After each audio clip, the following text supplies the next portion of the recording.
Everybody. Hello, hello. Welcome, welcome. Tonight we're going to talk about Write Your Life Amazing.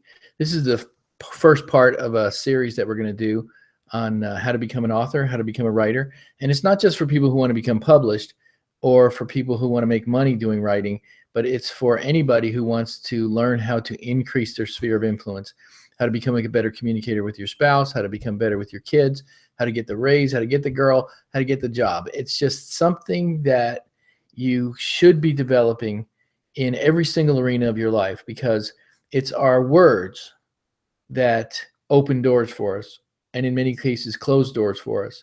That you can be that guy at the job that when a job opens up, everybody says, well, of course it should go, you should hire so-and-so, because you've planted seeds, you've increased your sphere of influence. And I want to talk to you about writing and some of the habits and some of the things that you can learn and the benefits and the reasons that you should do it. And for those of you who do want to aspire to become an author and you have a story inside of you and you want to tell it, I want to help you do that. I want to help you tell a story that is publishable and sellable and can change people's lives. So let me first get started with a couple different topics, a couple different subjects. The first thing I want to show you is my book list. So in addition to the stuff that I'm going to talk to you about here, I'm going to show you some of the books that I've read and some of the books that I would suggest that you start absorbing. I'm going to be giving you a lot of the information that you're going to find in all of these books, but if you take this seriously, you should probably work on your craft. So Peter Gruber is known all around the world now for his storytelling ability, and this little book called Tell to Win is a pretty good concept about the hidden power of telling your story. And then The Right to Write, very good book. This is actually one of the first books that I ever read on writing, maybe not the first, but one of the first books that I read, and it's actually one of the books that we use to teach our kids the art of writing, and very good book. A lot of these things, for just a couple dollars, you can buy them as used books on Amazon and get the paperback version for used books. You can get them for $2, maybe even less. Here's actually another one of the very first books that I ever wrote. I'm not a big horror or mystery person. I'm not a really big fan of fiction, but this guy was at the time the #1 seller of books. Right now it's James Patterson. James Patterson sold more books than Stephen King. But at the time when I read this, he was the #1 guy, and you should, learn the craft from the people who are doing it and find out some of the tricks and stories. And then this is actually the first book that I ever read on writing, Ernest Hemingway on writing. Very, very good book. And I'm going to talk to you a little bit about some of the principles that he talked about in his book. It's probably one of my favorite books. And if you're going to start with anything, or if you're only going to read one book, I would probably go either toward Right to Write or Ernest Hemingway on writing. Either one of those two are probably my top two books. And then another series that I just recently took, and I'm going to be giving you a lot of nuggets from James Patterson stuff. He's now the #1 selling author on the planet. James Patterson teaches writing. Again, his style of writing, I've actually never read one of his books. I bought one since I bought this program just to get more of a feel for his writing style. But I'm not a real fan of fiction again. But he's got some insight. He's been doing this for a long time, and it's quite a few books. Another thing that we talk about now, this is actually going to move into extracurricular. These are things that are not necessarily about the writing story, but it will help you as a writer, help you as a storyteller. And that's really the key to telling or writing, is to be able to tell a good story. And so the 8th habit is to basically find your voice, to find and fulfill the voice of others, and to find your own voice. Stephen Covey did 7 Habits of Highly Effective People.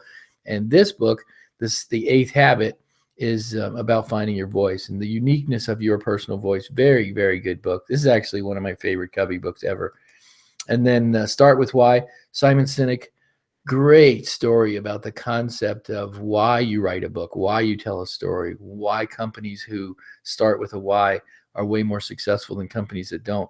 So this is not only for writing, but it's for your entire life, telling your personal story, your personal brand. And then that leads us, of course, to branding. Wally Olin's On Brand is my favorite branding book. Branding is basically about telling a story. You're telling it in short little segments or in an icon or a mark. And this is for people who want to get into this kind of stuff. This is a really good book. It's probably the best book on the planet when it comes to branding. He does an entire historical study of where the brand came from and what works and what doesn't and why it works and why the iconic symbol. And so telling a story can be sometimes iconic in nature. And so this will really help you get that idea. What is the mind of people when we're telling the icon story? And then lastly, this is not about writing, but Walter Wangerin is currently my favorite author. I don't think he's a best-selling author, but I do think he's probably the best living author on the planet right now. And Orphean Passages is probably, I can't think of a fiction book for sure that beats Orphean Passages. And it's called The Drama of Faith. And he comes from a Bible-based understanding, but not like anything you've ever seen. I mean, it's very, very powerful, deep stuff.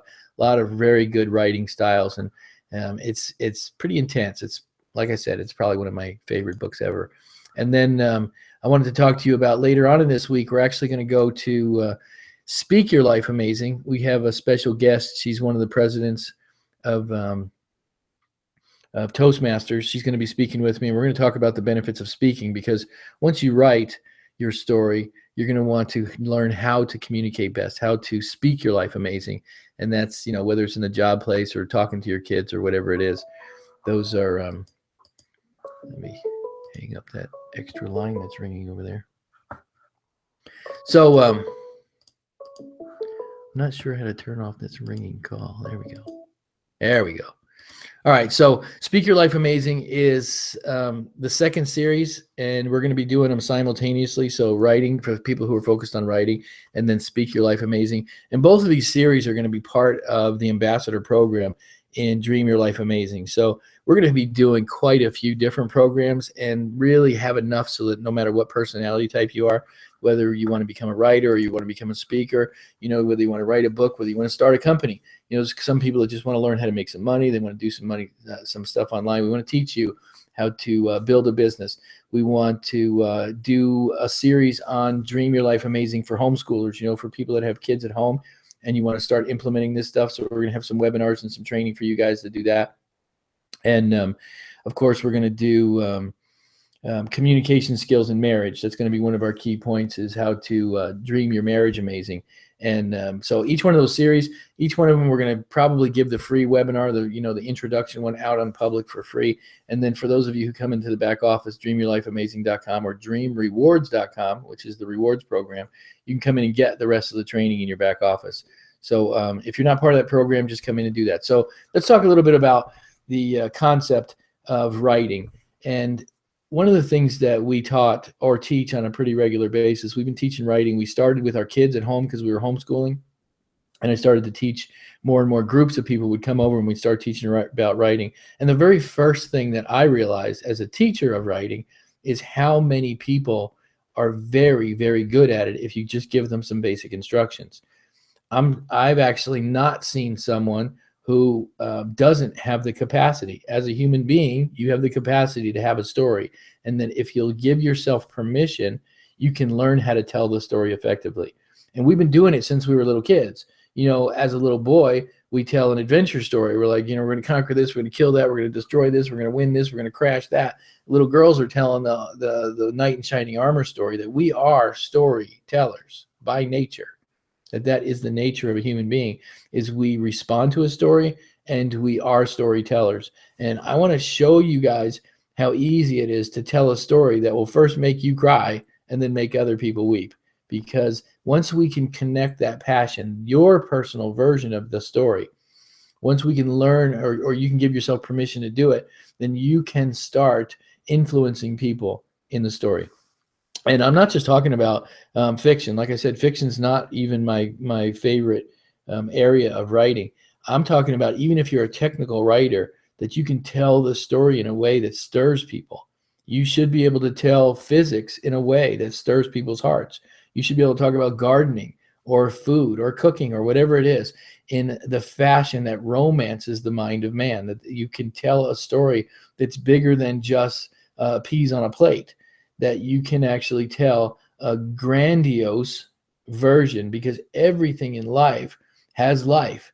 And if you can find that resonance, the reason that you're passionate about it, the reason that you do the things that you do, the why behind all the things, and give yourself permission to tell that part of the story, then it resonates with you. So I'm going to try and stay away from the speaking side, but it's going to be pretty hard, because once you write it, you're going to want to tell it. You're going to want to actually verbalize it. But I'm going to try and stay focused on the writing section during this webinar and give you guys some insight and some content when it comes to the other version of the story. Actually, how do I? What's happening is people are trying to dial in and they can't. Okay, so on writing, the very first thing that every writer tells, this is one of the most common things that you're going to find from all the writers, that if you want to be a good writer, you should be a good reader.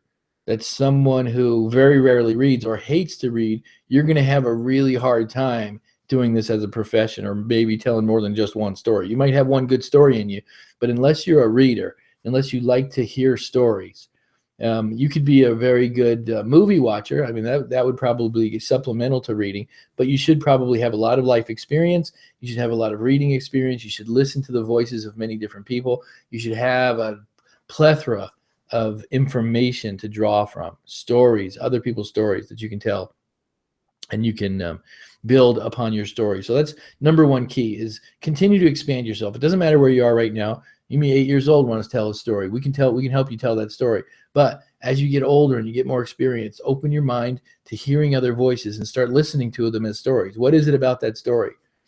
I do a lot of watching movies that are inspirational based, like TED Talks. You know, if you haven't seen TED Talks, you can go to YouTube and type in TED Talks, and you can find the ones that are most viewed. And what is it about this story? Not just does it touch you or not, but what is it about the story that touches the masses? And start paying attention to other people's stories from that perspective. You know, what is it that reaches the hearts and minds of men? So here's what I want you to do. If you want to become a writer, you're going to have to do this. Notepads. I probably have 100 of them right here within reach of me. I could probably reach down and grab 100 different notepads. And I have a notepad for each one of the subject matters that I write about or that I talk about. And I carry one with me at almost all the time. And I'm always writing down these little tiny nuggets. You don't have time to write a whole story, but when you get an idea in your head, take a moment, take a pause. You know, if you have a full-time job, you can even do it then. Carry it with you, and you get this little idea in your head. Write down the idea and try to tell it as full as you possibly can. Write it in a romantic manner. And we'll talk about what it is to romance a story later on in the series. But, you know, as I go along, I write all these little bullet points, bullet point, all these little ideas, because I'm a public speaker. I do a lot of writing. I do a lot of training, and I do a lot of teaching. So I'm always making sure that I'm covering hundreds and hundreds of these little bullet points and sometimes little stories. And I don't just write the idea down. I try to pick a word or a phrase or a sentence that causes it to inspire me the next time I pick it up and read it. One of the things that I do on a regular basis is I read a book of quotes. I got a book of quotes sitting right up here on my shelf. And it's got all the smartest people in history. And what's unique about the book of quotes is they're just 4 or 5 words, maybe 6 or 8 words. But what happens is they're the same words that we use every day, but they put them in just the right order, in just the right fashion, so that they tell a story beyond the story. There's an ability to take the mastery of the English language and tell it in a way that tells another story. How is it that Benjamin Franklin can say 5 words and have it written down for generations, and we say 5 words and people will completely ignore them? There's an art to conversation. There's an art to writing, and you can find it way faster than you think you can. We do this thing in our storytelling. We have a group of people. We'll have 5 to 8 people in a room, and we'll talk about telling a story. And we give everybody a basic topic. We want you to tell a story of what it would be like to be all alone on the moon. Whatever. Just make up a topic. And then you have 20 to 30 minutes to give yourself permission to tell the strangest, the goofiest, the funniest, it doesn't matter. Tell a story from a perspective. And you can tell the perspective of I'm a rock on the moon. Or I can be a flag on the moon. I can be a leftover piece of equipment on the moon. I could be a guy who was stranded on the moon. But you just tell a unique story from a unique perspective. And it's amazing how when you first start doing it, where these stories come from. in the book like Right to Write and some of these other places, when you give yourself permission to speak from that heart place, it's not about head. It's not about thinking through this word, then this word, then this word. It's coming from a spontaneity. It's coming from spontaneous creativity. The spontaneous creativity of loving language comes from a place other than intellect. And it's not something that you can just get from a book. You have to practice it, just like art. You can't just show somebody an art book and they just become a master artist. At least very few people could. You show somebody an art book, the techniques of art is not the same thing as becoming an artist. And writing is, from my perspective, a form of art. And the only way to master it is to spend time with it, to allow it to breathe, to allow it to come forth, to give yourself permission. And one of the things that you want to do in the early stages is make sure that you don't get discouraged by naysayers or people that want to, or that might be negative in nature. Other creative people, you want to share your artwork with, you want to share your heart with, you want to share your story with, but you need to be around people who encourage you to continue to process, to build, to critique from a positive perspective.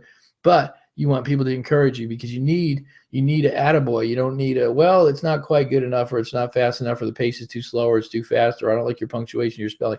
Don't talk about punctuation. Don't talk about spelling. Don't talk about sentence structure until later. Worst thing you can possibly do when you start writing a story is to start thinking about form and order. That is going to shut down creativity faster than anything. What I tell people when they first start telling the story is come up with a basic idea and just start writing. You're not allowed to think about who your audience is. You're not allowed to think about your chapter heading. You're not allowed to think about whether it's going to be published or not. You're going to think about if it's a good idea or a bad idea. And you're not allowed to tell yourself it's dumb. You just write. It's called blathering.